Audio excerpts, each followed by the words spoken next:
Hello and welcome to the Refs Need Love 2 podcast, a show where we get real, raw, and behind the scenes of the hardest job on the pitch, the referee. I'm your host, David Gerson. I've got 10 years of experience on the pitch and over 1,200 matches under my belt. You can find me on Instagram, on TikTok, the podcast, the website, and the blog. You know it, you name it, you can find me there.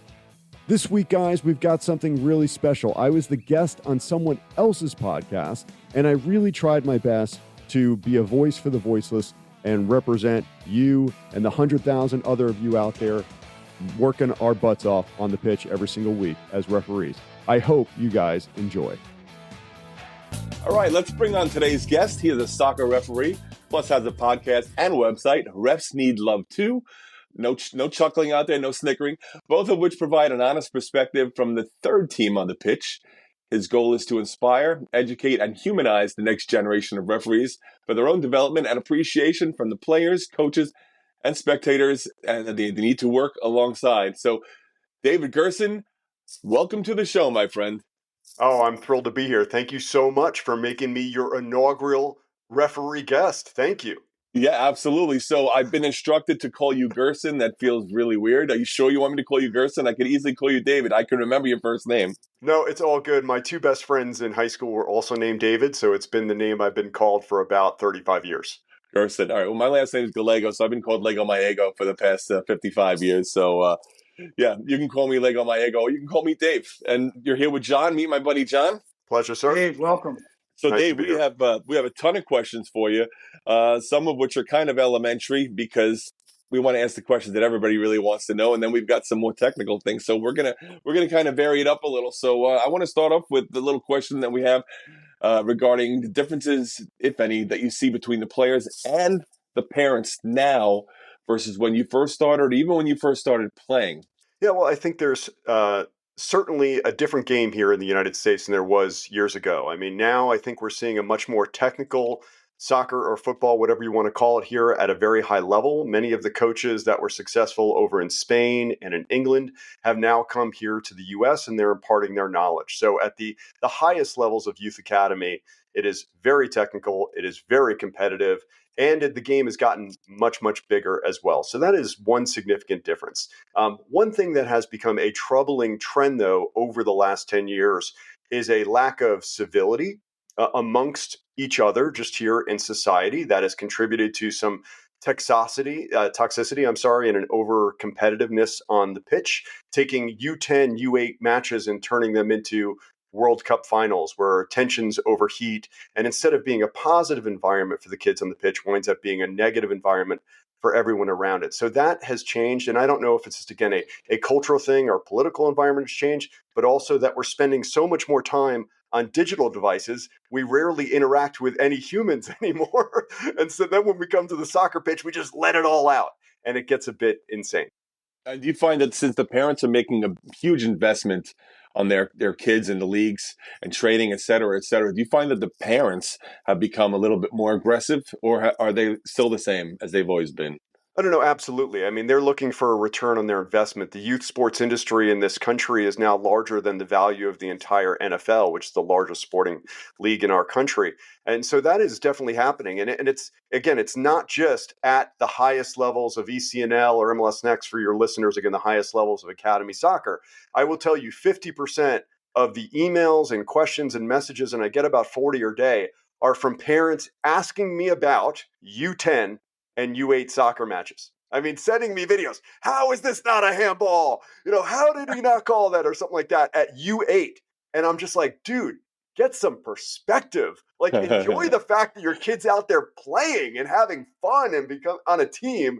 Stop worrying about, this, is it a handball or not? But they're spending money for pre-academy or whatever it is, and whatever level's being sold to them is this competitive soccer, and they feel like it should be as if it's the Premier League or the World Cup.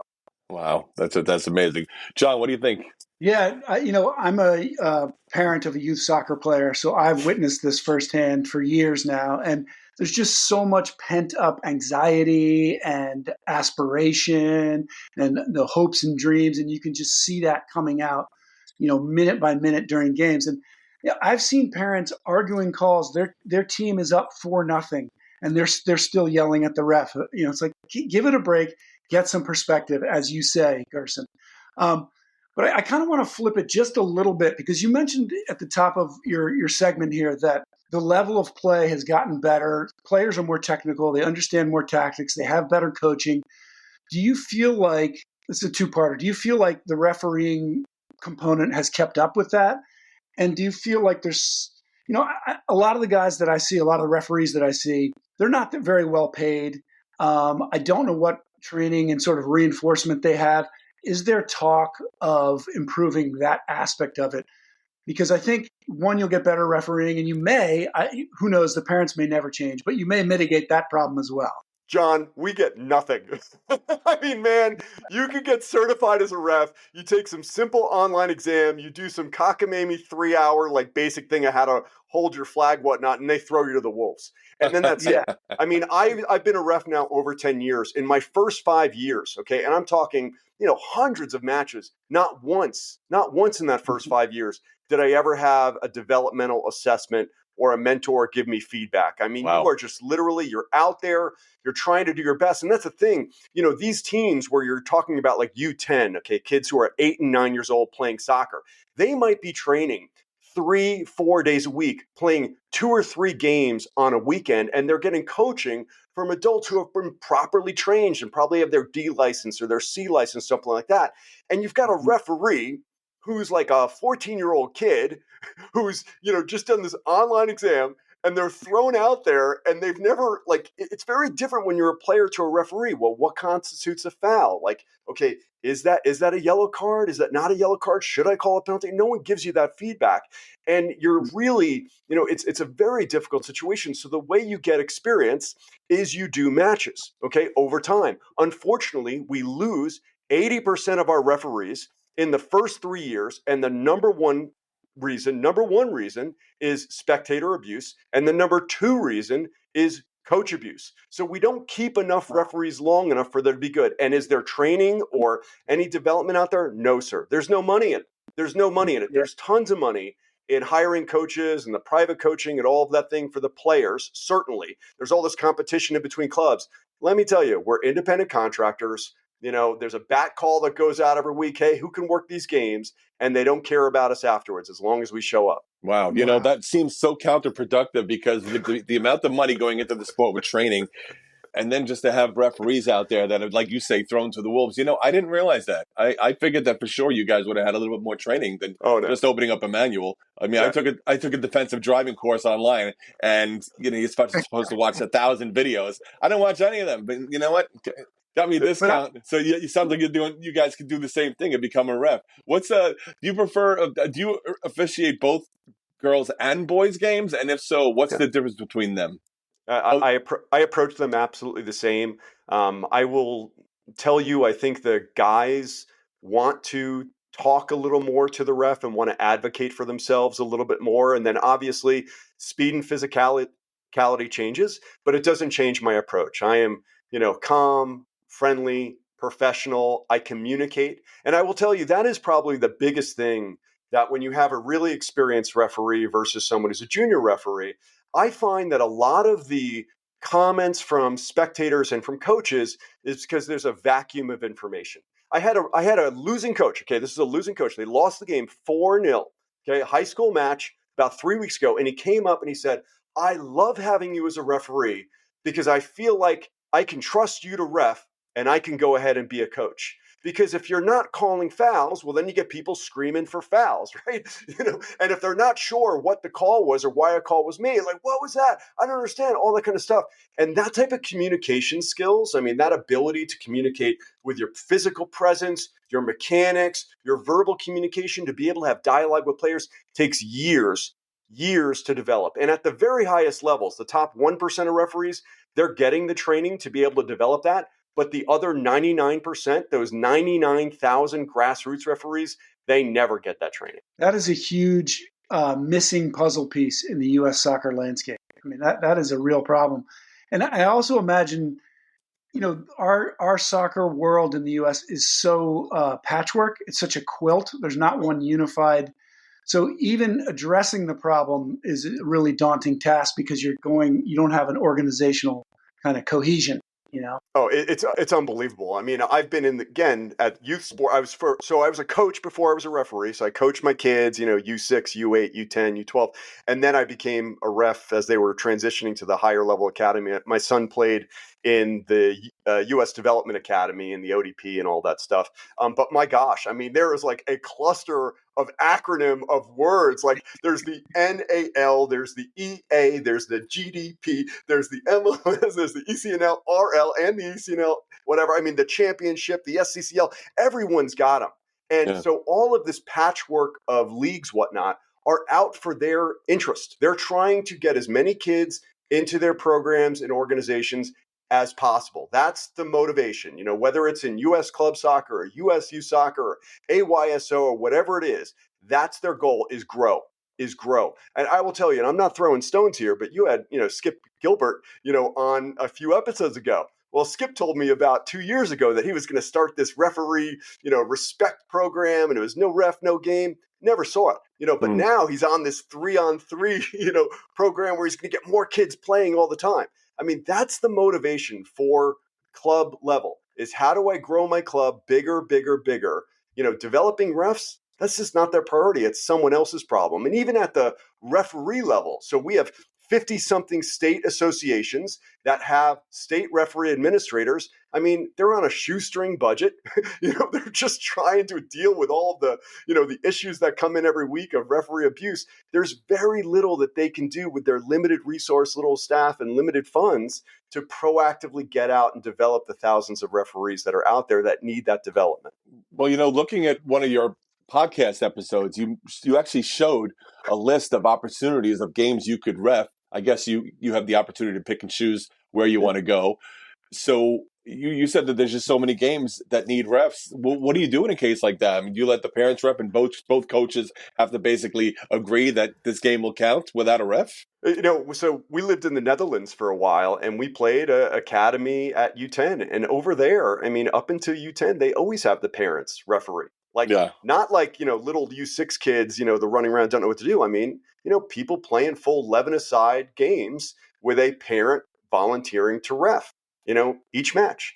And that's just what they did. And they kept the referees for those higher level matches. And most of the world, I'm going to kill you on this one, most of the world, especially throughout Europe, okay, even all the way up until very, very highly competitive, high academy games, it's one referee.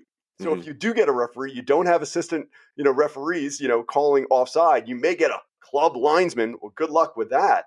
I mean, it's hard getting a referee. And I tell you, I would love to see more parents spend some time on the pitch to be a ref. In the state of Utah, they've passed new legislation there, rules in the state of Utah, that if you get thrown out for abusing a referee, okay, the only way you can come back to the sideline is if you referee. I think it's 4 matches. So you got to ref before you can come back to the sideline. So you could experience how challenging it is and how difficult it is. And it's just not straightforward. Soccer is a very difficult sport to officiate. Yeah, well, your son actually refs, right?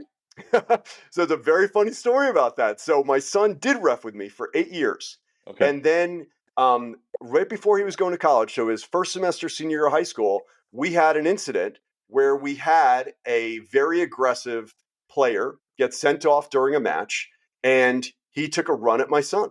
And I mean, came up, ran, got right in his face. I mean, this guy was a professional player in Mexico, back in the day, whatnot. And I mean, I'm on the other side of the pitch. I took a beeline to separate these guys. It was crazy. But it was the straw that broke the camel's back. I mean, we had so many incidents of close calls and people screaming at him. It wound up being he'd get assigned and then the anxiety would build. And he's like, forget it. I don't need this. I can go find another job, earn the same amount of money without having to worry about being beat up. And he stopped. And so funny enough, it's so funny we're having this conversation today. Friday night, he's back from college, poor college student, okay, needs money. He's got 4 jobs this summer. And we are reffing a match today. But as you said, okay, I'm taking him to a club that I know the club administrator is going to be there. They've got a fence around the pitch. I never have an issue with coaches. It's a high level of play. They control their parents. So I'm putting him in a safe environment that I know he's not going to deal with the type of stuff that he had dealt with in the past. And so it's even a kid like that who loves the game and was a great referee, so much better than I am as a ref, gave it up because the abuse that he was receiving. Huh. Wow. Referees are the Rodney Dangerfields of the sports world. They just don't get the respect that they deserve. It's such a thankless job. Even when you do a great job, the highest compliment a ref can get is you didn't notice him. That means you were perfect. And That's there are true. no accolades. There's always just the opposite. It's tough. It needs to be addressed. You're doing God's work, person. Oh, I'm telling you, man, I love it. I tell you, there's a little bit of like a sadomasochism in it. It's like I beat myself up every week to try and get out there. I know I'm going to get abused. I know I'm not going to be perfect. And when I say abuse, I mean, when you finish a match, there's going to be 50% of the people who really don't like you because they lost, whether or not it was your fault. And I'm telling you, whether I made one call or two calls bad all game, let me tell you, they had 30 shots on goal. They had 90 minutes to try and score. They only connected 50% of their passes. I tell you, I didn't cause them to lose, but they're not going to like me because they lost. They're going to want to shift that blame to me. But even the team that wins, they might tolerate you, to actually be liked out there. I mean, that is just a foreign idea. When we look at referees in general, they're passing judgment. And we like to villainize them, and we like to dehumanize them. And that's why this negative behavior persists.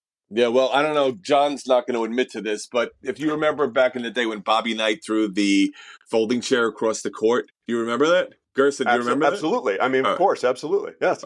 So John, what he does if a call doesn't go his way, he likes to tip over the stands, even if there's parents on them. He gets a little crazy.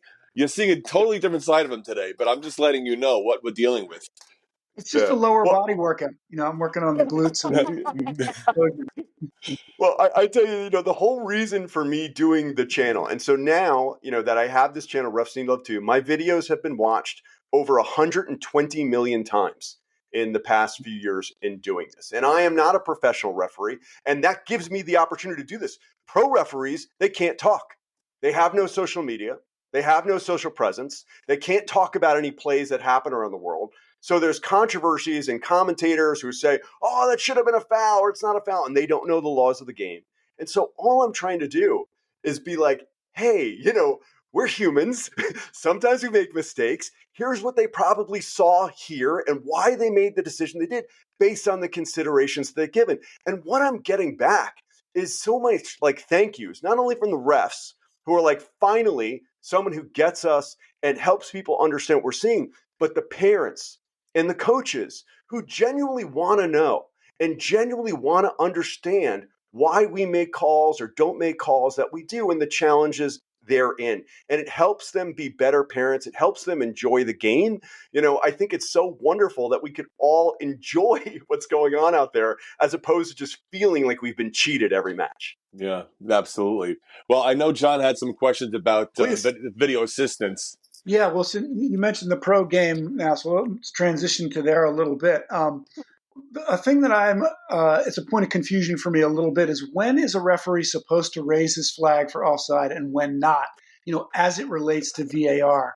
I'm thinking specifically of the Champions League semifinal between Bayern and Real Madrid when De Ligt scored that goal, but the flag had already gone up, so the play was not reviewable. Can you shed some light on that for us? Okay, so first off, that guy is never going to forget that for the rest of his life. And yes, everyone's like, oh, there's no consequences. Oh, are you kidding me? I mean, that guy got railed after that match. Let me tell you, Collina called him up, absolutely railed into him. He is never going to get close to a Champions League game of that magnitude, probably the rest of his life. Okay, and that's the biggest payday. It's the biggest stage. This guy is messed up in front of millions of people. And let me tell you, it was a mess up.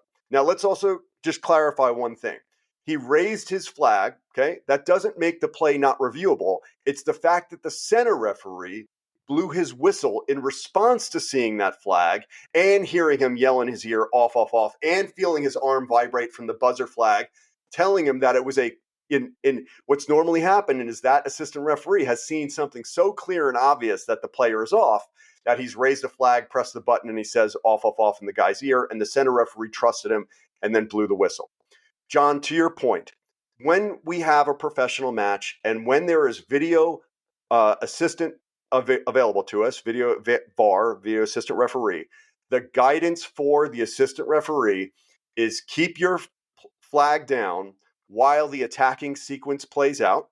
Okay, allow that to continue, even if you know that the player's off, because you have that VAR backup that we can go back and check, because you do not want this situation to happen where it was a very marginal call. It looks like it could have been offside, but it might not have been offside. And it was a key match decision that completely, very controversially, ended this match. So the guidance is keep the flag down, allow the play to play out. They score, great. We can go back and review it. If you raise your flag and we blow the play dead, then we can't go back and review that play because everyone stops playing when they hear the whistle. So, to your point, that's the guidance. Keep it down until the attacking sequence plays out. And there was 2 mistakes on the play, both the assistant referee raising the flag and telling the center referee off, and the center referee not recognizing the situation, blowing the whistle to stop the play. Got it.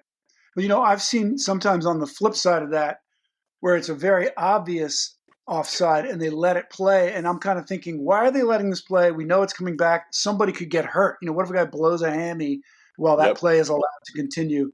So I feel like they still need to refine the guidelines a little bit just to get. John, I will tell you, I could send you about 5 or 6 different examples of plays that looked completely off. Okay, when the ball was played over, the dude is 20 yards down the field with no one around him, and everyone's like, oh, he's got to be off. And then they go back to VAR, and you see the center back is running up the pitch while the attacker's running, towards goal, and they pass, and right at that moment, the ball was struck. And it's hard. And when everyone looks, you're thinking he's off. It looks but obvious. Man, you go back, it's tight. It is not as easy as you would think. I got to be honest. I feel weird calling you Gerson. So that's good. Bring it. Okay, Gerson. So are there any rules that you would like to see changed? Yeah, there are a few. I think the penalty kick, in particular, that being fouled anywhere within the penalty area, that you're awarded a shot from 12 yards out in the center of goal. I think we've all seen penalties given where you have a player who's going out of the penalty area, moving away from goal. They get tripped right on the edge of the penalty area, maybe even down by the goal line, and then they're rewarded with, an 80% likelihood of a goal. Yeah. I would love to see either the penalty spot, pulled back maybe to the edge of the penalty area, 18 yards back, or you get the penalty kick awarded from wherever the foul takes place. I think that would be much more fair. The other thing I would say is VAR. I think there are so many times now, because we're slowing things down to 60 frames a second, that you could have something that really looks very benign on the field and where the referee didn't even call a foul. But man, when you slow it down to 60 frames a second, it makes contact look so much worse. And we've got humans there for a reason on the field. Let's trust their judgment a little bit. But when you bring him to the monitor and you show that stud up to the shin area, but on the field it was really light and they were holding up. I mean, come on. I think sometimes it could be, yes, it should have been a foul, okay, a yellow card, but I see too many times where we're going red card because we're slowing it down so much, it makes everything look so much worse. So those are the 2 main things I'd like to see changed. Doesn't VAR make your job easier, though? I mean, if it's a controversial call where you could have guys waiting in the parking lot for you, but now you say, hey, look, VAR, baby. I mean, doesn't it make your job easier? Listen, as a referee, there are so many times, I'm not a professional ref, but I got to tell you, there are lots of times where I wish I could see that play back. Like, I see it in my mind, again, it's happening in a split second. There's humans and there's bodies flying and, you're maybe not in the perfect angle, or it's a fast breakaway and you're busting your butt to get in the right position to see it. And there's contact and you got to make a judgment call, like right there, right then at the moment. And the coaches have a different view and the spectators have a different view. And you just got this one angle and you've got to make a call that could be a key match decision in the moment. Is it a denial of obvious goal scoring opportunity? Is it a fair challenge? Is it a handball? Whatever it is. Yes. Would I love the opportunity to see it from 20 different angles and really be a better judge of that? Certainly. I definitely do. I think there are so many times where VAR has helped us get decisions right. Yes, there are times when they have messed up because guess what? There are humans on the other side of those monitors, and human, instincts or, just predispositions to calls might influence their decision. But I think VAR has definitely been a positive move for the game overall at the professional level.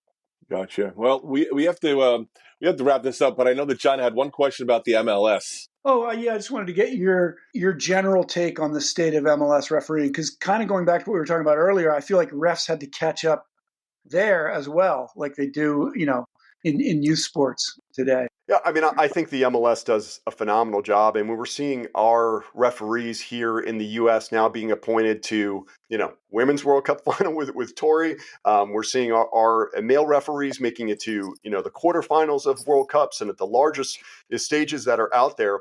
I mean, there's a bunch of really impressive folks. I mean, they have professionalized the training in that league for many, many, many years. I mean, there is always going to be decisions that we can disagree with, but I got to tell you, one thing about MLS referees that I think sets them apart in the world is their use of VAR. You will commonly now see an MLS referee brought to the monitor to review a play where it might be a potential offside, because we don't draw lines in MLS, or there might be a foul or a penalty kick, and the on-field referee will stand up on their own 2 feet and values and knowledge of the laws of the game and say, nope, I don't have it. I'm sticking with my on-field decision. You never see that in the Premier League, ever. Nope. They do not have the willpower and the emotional fortitude to stand on their own and look at that monitor and stick with their original call. In the MLS, they give them freedom to do it. They also tell them on offside, if it's too close to call, don't call it. That's it. It's ridiculous. In the Premier League, we're looking at like millimeters, to make decisions, and it's so, arbitrary. I think we're doing things right here in the MLS. It brings up the clear and obvious clause. I feel like they underplay that in the Premier League. Like the error has to be clear and obvious for it to be overturned. If a guy's kneecap is in an offside position, maybe you let that go. Well, I think so. I think the MLS has done a good job. I think the people that they've brought up, I mean, I find them to be impressive individuals. I see them really doing a good job de-escalating situations. I mean, these people are professional, in their home lives as well. I mean, just take Christina Uncle, and I know she's not reffing professionally anymore, but in NBA, she's a lawyer. She's now the CEO of a soccer team. She's a broadcaster. I mean, she's gives back in her community. I mean, these are some really impressive people. Yes, do they get villainized? Do people hate them from time to time? But I think they deserve a lot more of our respect. If only they had the opportunity to, be more of a public figure and, talk more about the decisions they made. I'd love to see it. I think that is a direction that we need to go. I mean, I try and be the voice for the voiceless, and I think we need to give these people their voice too. They deserve it. Yep. Well, speaking of voices, you mentioned before that you heard it all because now everybody's a critic and everybody thinks they know the rules inside out. So I have to ask you, you always hear ref call both ways or ref, are you blind? You hear the same things all the time. What's the funniest comment you've ever heard? So we wear yellow jerseys here. Yeah. And I had someone yell out, I've seen a better yellow in a box of crayons. I thought that was pretty funny. Because it wasn't really offensive or anything that. It was just funny stuff. I mean, I've heard all sorts of things. I think the call it both ways is just the most ridiculous thing. It's like, I can't tell a team to foul. Like, can you foul more so I can even out my foul count here? And that usually happens when you have a low skill team who's just dumping the ball up the pitch and they have no possession. So I don't even have an opportunity to call a foul. And I have another team that's higher skilled and likes to put the ball on the ground and they play expansive football and they dribble through the middle and they draw fouls. Dude, that's not my fault, man.